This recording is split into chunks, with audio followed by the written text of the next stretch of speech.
तर पंतप्रधान नरेंद्र मोदी यांनी सुद्धा रतन टाटा यांच्या निधनानंतर ट्विट केलेलं आहे आणि श्रद्धांजली वाहिली आहे. पाहूयात. मोदींनी लिहिलंय, रतन टाटा हे एक दूरदर्शी बिझनेस लीडर, दयाळू आणि विलक्षण माणूस होता. भारतातील सर्वात जुन्या आणि प्रतिष्ठित व्यावसायिक घराण्यांना त्यांनी स्थिर नेतृत्व दिलं.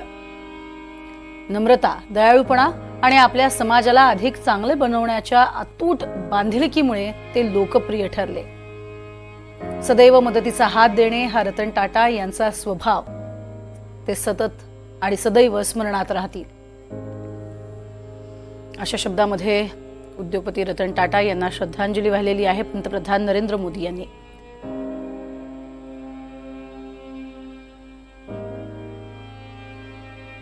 आपण बोलणार आहोत देवेंद्र कोल्हटकर आमचे प्रतिनिधी सध्या आपल्या सोबत आहेत. देवेंद्र, खरं तर उद्योग जगतावरतीच नव्हे तर संपूर्ण देशावरती शोककळा आहे, कारण प्रत्येकाच्या मनामनात अक्षरशः रुंजी घालणारे असे रतन टाटा आणि त्यांचं कार्यकर्तृत्व हे प्रचंड मोठं आहे.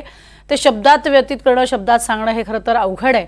मात्र आजचा संपूर्ण दिनक्रम कशा पद्धतीनं असणार आहे, टाटा समूहाच्या वतीनं काय माहिती देण्यात आली?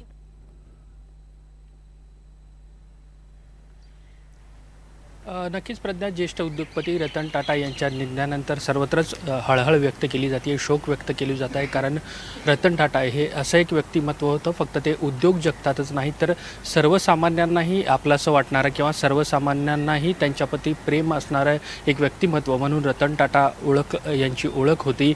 सर्वसामान्यांच्या गरजा पाहूनच त्यांनी त्यांच्या ज्या काही उद्योग जगताचा विस्तार केला होता. त्याचसोबत एक देशप्रेमी उद्योजक आणि लोकांच्या अडीअडचणी, देशाच्या अडीअडचणीत जाऊन जाणारं व्यक्तिमत्व अशी रतन टाटा यांची ओळख होती. अगदी आपण बघतो की दहशतवादी हल्ला झाला होता मुंबईवरती, त्यावेळेस ताज हॉटेलच्या बाहेर जे फेरीवाले होते किंवा लोक होते, कर्मचारी होते, त्यांच्यावरती देखील उपचार करणारे, त्यांना मदत करणारे आणि अशा अनेक अडीअडचणीच्या प्रसंगामध्ये धावून जाणारे एक व्यक्तिमत्व म्हणून रतन टाटा यांची ओळख होती. आणि प्रकृती अस्वास्थ्यामुळे त्यांना ब्रीच कँडी रुग्णालयामध्ये रविवारी दाखल करण्यात आलं होतं. त्यानंतर दुसऱ्या दिवशी त्यांनी ट्विट करून स्वतः माहिती दिली होती की जे काही रेग्युलर चेकअप आहे त्याच्यासाठी मी आलेलो आहे, कुठल्याही अफवांवरती आपण विश्वास ठेवू नका. मात्र आपण बघतोय की प्रकृतीच्या कारणास्तव उपचार सुरू असतानाच त्यांचं काल रात्री निधन झालेलं आहे आणि आज त्यांचं पार्थिव जे आहे ते दक्षिण मुंबईतल्या NCP इथे सकाळी 10:30 वाजता अंत्यदर्शनासाठी आणण्यात येणार आहे. काही तास त्या ठिकाणी पार्थिव अंत्यदर्शनासाठी असणार आहे आणि त्यानंतर ते त्यांच्यावरती अंतिम संस्कार जे आहेत ते करण्यात येणार आहेत. प्रज्ञा. अगदी देवेंद्र, उद्योग जगतातीलच नव्हे तर संपूर्ण वेगवेगळ्या क्षेत्राशी त्यांचे संबंध अतिशय जिव्हाळ्याचे आणि अतिशय चांगले होते. त्यामुळे अंत्यदर्शनासाठी होणारी जी गर्दी असेल ती सर्वसामान्यांची असेलच, पण VVIP पण मोठ्या प्रमाणात येताना पाहायला मिळतील. या संदर्भात पोलीस सुरक्षा आणि बाकीची तयारी कशी करण्यात आली?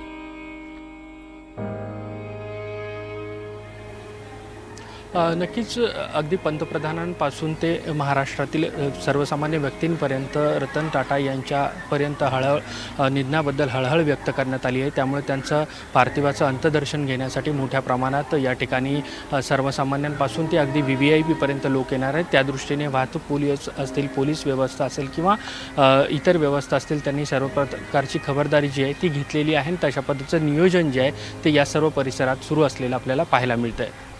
नक्कीच देवेंद्र कोल्हटकर, तुम्ही आमच्यासोबत असेच राहा. मात्र उद्योग जगतच नव्हे तर संपूर्ण देशामध्ये अक्षरशः प्रत्येकाच्या मनामनातले टाटा हे आता हरपलेले आहेत. त्यांच्या निधनानंतर प्रतिक्रिया यायला सुरुवात झालेली आहे.